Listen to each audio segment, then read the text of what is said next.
Hello guys, another video from my car as every Saturday, so we're taking a quick break from our usual daily YouTube channel content about view and inertia course, and let's talk about freelancing some more. I've been talking about freelancing for a while. If you follow me on Twitter, I tweet every day for a few weeks because I decided to write an ebook, and this week it was officially launched. So I launched my ebook 15 Years of Freelancing. You can purchase that on Gumroad, and today I will give you 3 tips, partly from that book, paraphrasing some sections of that book, about bad clients. If you see some potential work, freelance work, how do you decide whether that client is worth working with, and what are the red flags of bad clients? And I will list the main 3 of them. The first is if the client talks about money first before the project. So they're asking how much would you charge to create something like an e-shop or database or admin panel or whatever. How much is the first question? Then it's a total red flag.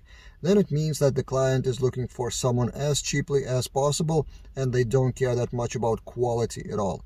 The first conversation should be about the result of the project, about the goal of the project, about what is needed to succeed, and then you should tell them, or maybe they have some budget, how much it would cost. So that's red flag number 1. Red flag number 2 is when the client doesn't spend their time to prepare a proper job description.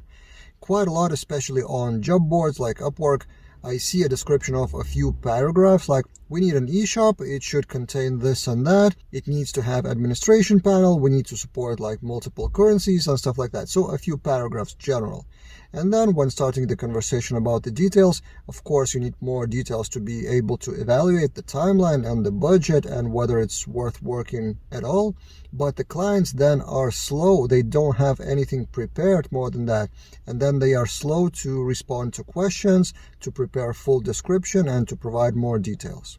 Sometimes it's because the client is not a technical person, they are not a developer, and they don't even know how to prepare that document or specification or task list or whatever. But then it's your responsibility to guide them, to prepare that document together maybe.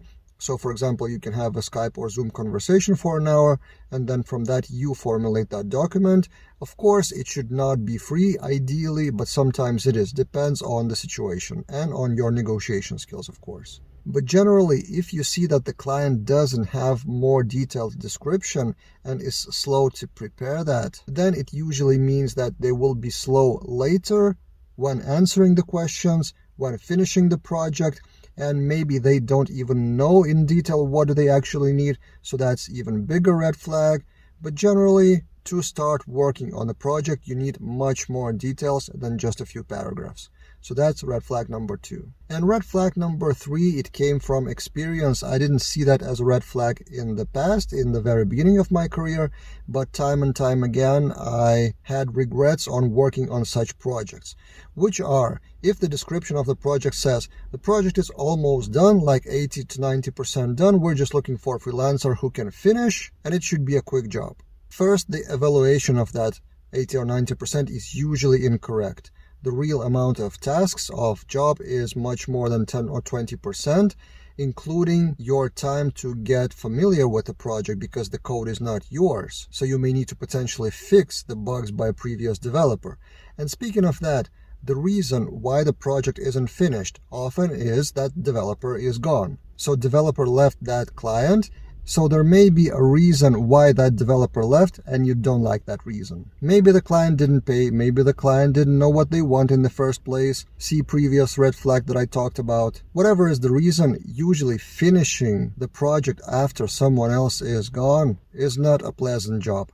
Of course, there are exceptions like to all of those red flags that I mentioned, but more often than not, in my freelancing experience, those 3 things may lead to a very bad experience if you agree to work with such clients and such projects. In my book, I mention more red flags and generally more tips for freelancers. I tell my own story first, then I give some tips and tricks, and then answer common questions that I saw partly on Twitter from my audience, so I try to answer that. So you can purchase that ebook, the link is in the description below. From tomorrow, we get back to the View Inertia course. We will finish it in a week, so see you guys in those other videos.